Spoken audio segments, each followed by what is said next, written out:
نحمدہ و نصلی علی رسولہ الکریم اما بعد۔ امید کرتا ہوں کہ آپ تمام ساتھی خیر و عافیت سے ہوں گے۔ دوستو، ہمارا ملک آزاد ہوئے 75-76 سال ہونے کو آئے ہیں، اور یہ بات حقیقت ہے کہ یہ ملک صرف کسی ایک خاص تنظیم، کسی ایک خاص مذہب کا نہیں ہے، بلکہ یہ ملک جتنا تمہارا ہے اتنا ہمارا ہے۔ سبھی کا خون ہے شامل یہاں کی مٹی میں، کسی کے باپ کا ہندوستان تو نہیں۔ ہاں، افسوس کے ساتھ یہ بات کہنی پڑ رہی ہے کہ اب آہستہ آہستہ مسلمانوں نے اس ملک کی آزادی میں جو کردار ادا کیا تھا، جو اپنا خون دیا تھا، غیر ایمان والوں کے ساتھ برابری کا کندھے سے کندھا ملا کر قربانی دی تھی اور اپنے جان مال کا نذرانہ پیش کیا تھا، آج آہستہ آہستہ ایک سوچے سمجھے جو ہے منصوبے کے تحت ان کی قربانیوں کو ایک طرف کر دیا جاتا ہے، اور جو ان کی تاریخ تھی اس کو آج بلا دیا گیا۔ افسوس کی بات تو یہ ہے، شرمندگی کی بات تو یہ ہے کہ غیر تو پھر غیر ہیں، ہم لوگوں نے، ہم مسلمانوں نے، اللہ تبارک و تعالیٰ نے ہمیں سب سے پہلی وحی، اس پہلی وحی کے اندر جو سب سے پہلا حکم تھا وہ تھا اقرا، پڑھیے، یعنی کہ علم حاصل کیجئے۔ آج ہمارا ایک مسلمان امت ہونے کی حیثیت سے علم سے دور کبھی واسطہ نہیں ہے، ناتا نہیں ہے۔ اس کا لازمی نتیجہ یہ ہوا کہ ہماری اپنی خود کی نسل اپنے بزرگوں کی قربانیوں سے جو ہے نادانستہ ہو گئی۔ ان کو پتہ ہی نہیں، ان کو معلوم ہی نہیں کہ ہمارے کون سے بزرگ تھے اور ان کی کیا کیا قربانیاں تھیں۔ آج کی اس نشست میں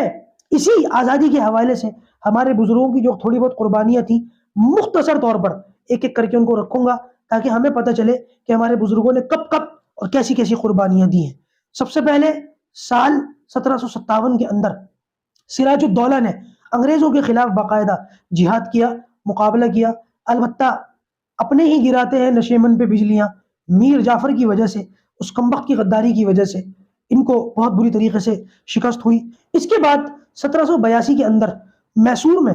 نواب حیدر علی نے پھر جو ہے انگریزوں کے خلاف محاذ کھول دیا، اور وہاں پر بھی ایک اچھا خاصا معاملہ ہے۔ اچھا، میں مختصر طور پر کر کے بتا رہا ہوں، سراج الدولہ کی ایک مکمل تاریخ ہے، اگر میں اس کو بیان کرنے بیٹھوں تو 1-2 گھنٹے صرف اسی پر چاہیے۔ سراج الدولہ کون تھے، کیا کردار انہوں نے ادا کیا، اور کتنا زبردست جو ہے ان کا معاملہ تھا، اور کیسے دنیا کے سامنے آج ان کا نام تک نہیں لوگ جانتے، بہت سارے لوگ نام ان کا سراج الدولہ تک کا نہیں جانتے۔ اسی طریقے سے نواب حیدر علی کی ایک مکمل تاریخ ہے، اگر میں اس پر بات کروں تو ایک مکمل الگ سے اس کے لیے نشست چاہیے 1-2 گھنٹے کی، لہٰذا میں صرف اشارتاً ان حضرات کے متعلق بتا دیتا ہوں کہ ان لوگوں نے کب کب اور کیسے کیسے قربانیاں دی۔ اس کے علاوہ 1791 سے لے کر 1799 تک کا ایک دور ہے 7-8 سال کا، یہ ٹیپو کا دور ہے، اور یہ بڑا زبردست دور تھا۔ ان کو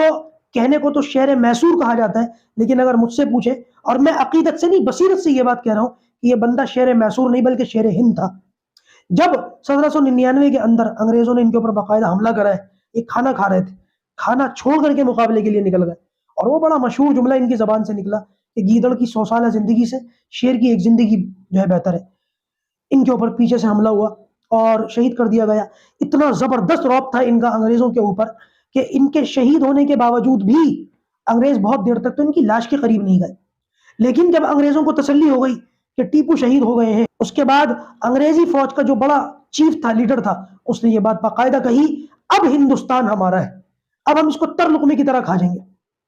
اب ہندوستان ہمارا، یعنی کہ ہندوستان کے لیے، ہندوستان کو قبضہ کرنے کے لیے جو سب سے بڑی رکاوٹ تھے وہ ٹیپو تھے۔ کوششیں تو نہ جانے کب سے جاری تھی، لیکن باقاعدہ ٹیپو کے ہوتے ہوئے انگریز اپنا پنجہ ہندوستان کے اوپر نہ جما سکے۔ انگریزوں نے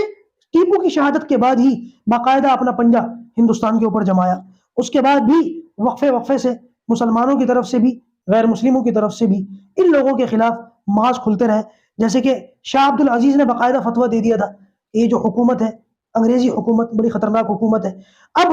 اس فتوے کے حوالے سے سید احمد شہید رحمت اللہ علیہ ان کا معاملہ چلا، اور 1824 سے لے کر 1831 تک ایک سلسلہ چلتا ہے۔ اس کے بعد سب سے زیادہ جو معاملہ جنگ آزادی کا چلا وہ ہے 1857 کا، جس کو انگریز جو ہے غدر کہتے ہیں۔ یہ غدر نہیں تھا بلکہ جنگ آزادی تھی، اور مسلمانوں نے بڑی زبردست اس میں جو ہے معاملہ کیا تھا، کیونکہ ہندوستانیوں کی طرف سے انگریزی حکومت سے باقاعدہ بغاوت ہو گئی تھی۔ 5 لاکھ مسلمان اس کے اندر شہید ہوئے، 5 لاکھ، اور 5000 کے قریب علماء کا نام لیا جاتا ہے کہ وہ اس کے اندر شہید ہوئے ہیں۔ جامع مسجد کے اندر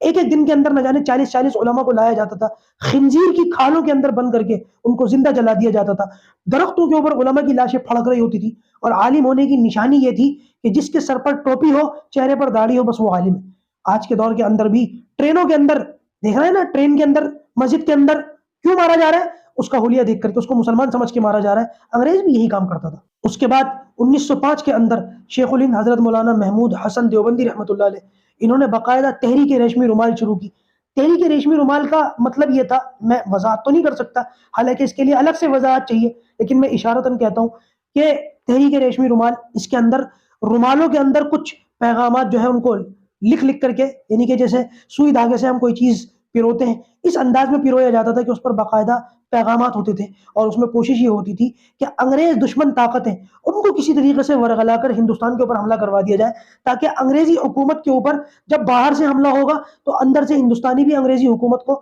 چکی میں دو پارٹوں کی طرح پیس دیں گے اور ملک کو آزاد کرنا آسان ہو جائے گا۔ اس میں ہٹلر کو بھی اور مسولینی کو بھی خطوط لکھے گئے، اور ان لوگوں کو، حالانکہ یہ کوششیں بہت زیادہ کامیاب نہ ہوئیں، اس کے نتیجے میں بھی بہت زیادہ مسلمانوں کو شہادتوں کا، ظلموں کا اور مظلومیت کا سامنا کرنا پڑا، لیکن باقاعدہ جس کو اللہ رکھے اس کو کون چکے، ان کوششوں کے باوجود، ان قربانیوں کے باوجود اللہ کا فضل ہوا کہ ایک دن ایسا آیا کہ 1947 میں ہمارا ملک باقاعدہ آزاد ہوا، اور آج ہم لوگ ان قربانیوں کا نتیجہ ہے کہ اس فضا کے اندر آزاد ہندوستان میں آزادی کے ساتھ سانس لیتے ہیں، اپنے مذہب پر آزادی کے ساتھ عمل کرتے ہیں اور اپنے ملک کا پرچار کرتے ہیں۔ تو میرے دوستوں، انگریزی پالیسی ہمیشہ سے یہی تھی کہ بانٹو اور راج کرو، بانٹو اور راج کرو، ان کو ایک دوسرے سے لڑاؤ بھڑاؤ اور راج کرو، اور آج بھی کچھ کرسی کے بھوکے لوگ یہی پالیسی اختیار کر رہے ہیں، افسوس کہ ہم سمجھتے نہیں۔ اللہ تبارک و تعالی ہم مسلمانوں کی، ہم ہندوستانیوں کی اور ہمارے اس پیارے سے ملک کی حفاظت فرمائے، اور اس ملک کے باشندوں کی، چاہے وہ کسی بھی مذہب سے تعلق رکھتے ہوں، اللہ تعالیٰ سب کی حفاظت فرمائے۔